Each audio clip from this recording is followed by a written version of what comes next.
अस्सलामुअलैकुम, welcome to cooking with Benazir. मैं बेनज़ीर हूँ और अगर आप सिंपल और आसान रेसिपीज़ ढूंढ रहे हैं तो आप बिल्कुल सही जगह पर आए हैं। और अगर आपने हमारे चैनल को सब्सक्राइब नहीं किया है तो हमारी आपसे रिक्वेस्ट है कि सब्सक्राइब कर दीजिएगा, क्योंकि आपको हमारी रेसिपीज़ इंशाल्लाह बहुत पसंद आने वाली है। अस्सलामुअलैकुम, आज हम मटन खिचड़ा बना रहे हैं। मटन खिचड़ा बनाना डिफ़िकल्ट नहीं है, आसान है। बस प्रॉपर तरीके से आप मेजरमेंट्स और तरीके को फॉलो करें तो इंशाल्लाह बहुत अच्छा मटन खिचड़ा बनकर तैयार होगा। यहाँ हमें कुटे हुए गेहूँ लेने हैं। ये मार्केट्स में इजीली मिल जाते हैं। ये हमने 1 कप भरकर यूज़ किया है। वज़न से देखें तो 200 ग्राम। हमने इसे वॉश किया 3 बार और फिर रात में भिगा दिया था। सुबह हमने पानी को फेंक दिया है। ये बहुत अच्छी तरह भीग कर तैयार हो गए हैं। 7 से 8 घंटों तक कम से कम हमें इन्हें भिगा कर रखना है। ये जऊ है जिसे हम बार्ली भी कहते हैं। ये हमने 1/4 कप यूज़ किया है। इसे भी हमने वॉश किया और रात में भिगा कर रख दिया है। ये भी बहुत अच्छी तरह भीग कर तैयार हो गए हैं। हमने 2 टेबलस्पून मसूर की दाल, 2 टेबलस्पून तुअर दाल, 2 टेबलस्पून उड़द दाल और 2 टेबलस्पून राइस ले लिए। इन्हें भी वॉश किया हमने और इन्हें भी रात में हमने भिगा कर रख दिया था। 2-2 टेबलस्पून भरकर यूज़ किया है हमने ये चारों के। सुबह हमने पानी को फेंक दिया है। ये तैयार हो चुके हैं भीग कर। हमने 1/3 कप चने की दाल भी ले ली है, तकरीबन 6 टेबलस्पून भरकर। इसे भी हमने भिगा दिया था रात में वॉश करके। ये भी भीग कर तैयार हो गई हैं। गेहूं को हमने प्रेशर कुकर में डाल दिया है। साथ में हम जऊ भी डाल देंगे। जो दाल और राइस हमने भिगाए थे उसे भी डाल देंगे। चने की दाल, पानी मिलाएंगे।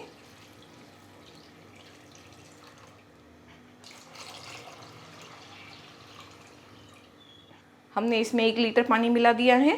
नमक डालेंगे 1 टीस्पून भरकर, 3/4 टीस्पून के आसपास हल्दी पाउडर। साथ में हम इसमें 2 टेबलस्पून ऑयल भी मिलाएंगे। इससे बहुत अच्छी तरह सारी चीज़ें गल भी जाएगी और प्रेशर कुकर के बाहर नहीं निकलेगी, तो प्रेशर कुकर ख़राब नहीं होगा।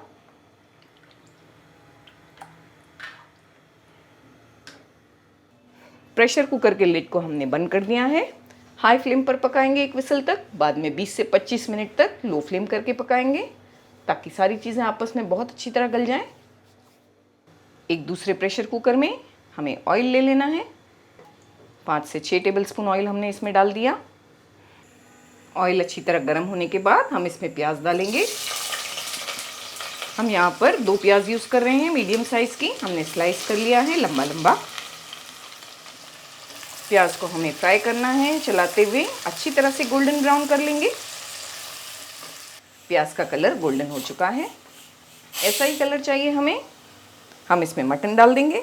मटन को हमने अच्छी तरह से वॉश कर लिया है, पानी को सुखा लिया है। हमने 1 केजी मटन यूज़ किया है इसमें। पहले हम मटन को 3 से 4 मिनट फ्लेम हाई करके फ्राई कर लेंगे। मटन को फ्राई कर लिया हमने। हम इसमें अदरक, लहसुन और हरी मिर्च का पेस्ट मिलाएंगे 2 टेबलस्पून। हमने 3 से 4 हरी मिर्चों को भी ग्राइंड कर लिया है अदरक और लहसुन के साथ। इसमें ऐड किया है 1 टीस्पून भरकर नमक भी मिलाएंगे। अदरक लहसुन को अच्छी तरह फ्राई करना है हमें 3 से 4 मिनट तक चलाते हुए। फ्लेम को हाई रखा हमने। अदरक लहसुन फ्राई होने के बाद 1/2 टीस्पून हल्दी पाउडर डालना है।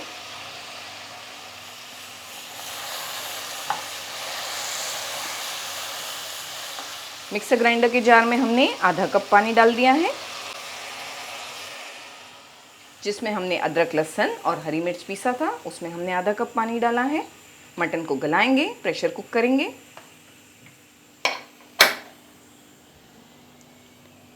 पहले हम हाई फ्लेम पर पकाएंगे 1 विसल तक। बाद में लो करके 15 मिनट तक लो फ्लेम पर पकाएंगे मटन के गलने तक।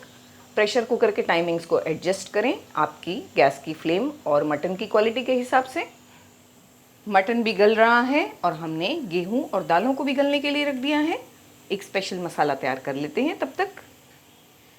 एक छोटे से पैन को हमने गरम करने के लिए रख दिया। हम इसमें 1 टीस्पून साबुत धनिया, 1 टीस्पून जीरा, 1/2 टीस्पून सौंफ और 15 से 20 काली मिर्चें डालेंगे। पैन गरम हो चुका है। गरम होने के बाद हमने डाल दिया ये सब। इसे चलाते हुए बस 1 मिनट पकाएंगे। मसालों में से अच्छी सी खुशबू आ रही है, बस इतनी देर ही हमें पकाना है। फ्लेम को बंद करेंगे और इन्हें दरदरा सा ग्राइंड करेंगे, बिल्कुल पाउडर नहीं बनाना है। मसालों को हमने मोटा मोटा सा ग्राइंड कर लिया।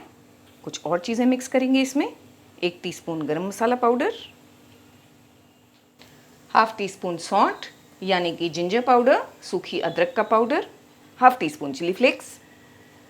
मिक्स करके इसे तैयार रखेंगे। प्रेशर कुकर का लिड हमने खोल दिया है। मटन को चेक किया, 80 से 90% तक मटन गल गया है। इतना भी गल गया तो ठीक है, क्योंकि हम और 20 से 25 मिनट पकाएंगे गेहूं के साथ, तो ये कम्प्लीटली भी गल जाएगा। धनिया पाउडर 1 टेबलस्पून और लाल मिर्च पाउडर 1 टेबलस्पून मिलाएंगे। 1 टीस्पून के आसपास जीरा पाउडर। 1 टमाटर बड़ी साइज़ का इस तरह से हमने कट कर लिया। फ्लेम को हाई रख के हमें अच्छी तरह से भून लेना है सारी चीज़ों को। हाई फ्लेम करके 3 से 4 मिनट पकाने के बाद लो करेंगे। 7 से 8 मिनट भूनने देंगे अच्छी तरह लो फ्लेम पर।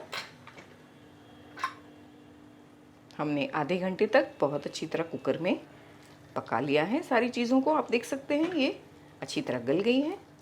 हमें अब इसे घोटना है। हम अब इसे एक अलग बड़े बर्तन में डालेंगे, जिसमें हम इसके साथ मटन को भी मिक्स करने वाले हैं। तो पहले हम इसे शिफ्ट करते हैं बड़े बर्तन में, फिर बताते हैं आपको। बड़े से बर्तन में हमने डाल दिया है इसे। आधा लीटर हमने पानी मिला दिया कुकर में। इसे भी हम मिक्स कर देंगे। हमें इन चीज़ों को बहुत अच्छी तरह ब्लेंड करना है। अगर आपके पास मथनी है तो आप उसकी मदद से इसे बहुत अच्छी तरह घोट लें। हम इसे ये हैंडी मिक्स की मदद से करेंगे।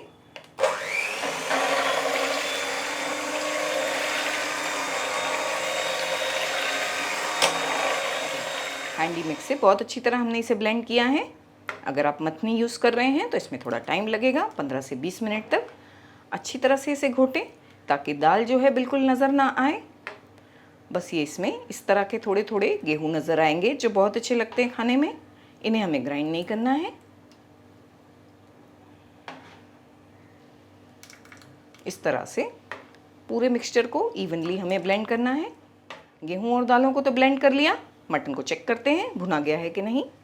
मटन भी बहुत अच्छी तरह भुना गया है। इस पर जो ऑयल है थोड़ा थोड़ा हम इसे निकाल लेंगे एक स्पून की मदद से। थोड़ा ऑयल हमें ज़्यादा रखना है ग्रेवी में, ताकि हम इसे निकाल कर थोड़ा बचा सकें।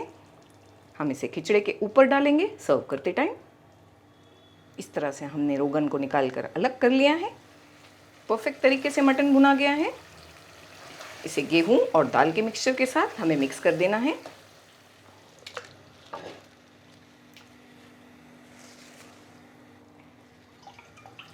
मटन डाल दिया, साथ में 1 कप पानी और डाल दिया, क्योंकि जैसे हम इसे पकाते जाएंगे ये गाढ़ा होते जाएगा। इसीलिए अगर अभी थोड़ा पानी ऐड कर दिया तो कोई मुश्किल नहीं है, ये पकने वाला है। जो मसाला हमने ग्राइंड करके रेडी रखा है ये पॉइंट पर मिक्स कर देना है। थोड़ा हरा धनिया और थोड़ा पुदीना। हम 4 टेबलस्पून के आसपास तली हुई प्याज भी मिलाएंगे इसमें। सर्व करने में भी डालेंगे, थोड़ा अभी भी डालेंगे। फ्लेम को हाई रखा है हमने। हमें इसे पहले अच्छी तरह उबलने देना है। ये पॉइंट पर हमें सॉल्ट को भी टेस्ट करना है, अगर ज़रूरी लगे तो थोड़ा ऐड करें। अच्छी तरह से इसमें उबाल आ रहा है। 3 से 4 मिनट इसे हमने अच्छी तरह से बॉईल होने दिया हाई फ्लेम पर। फिर हम फ्लेम को लो करेंगे और 15 से 20 मिनट लो फ्लेम पर इसे पकाएंगे।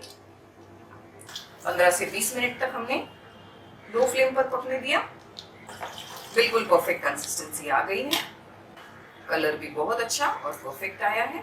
बस ये थिकनेस बिल्कुल सही है। थोड़ी देर हम इसे फ्लेम बंद करके रखेंगे तो ये ज़्यादा गाढ़ा हो जाएगा, तो यही पॉइंट तक पकाना है। एक चीज़ का ख्याल रखना है, हमने इसे जो 15 से 20 मिनट पकने दिया, इसमें बीच बीच में हमें थोड़ी थोड़ी देर से इसे चलाना है, क्योंकि ये नीचे चिपक भी सकता है। फ्लेम को बंद करेंगे और बताएंगे इसे किस तरह सर्व करना है।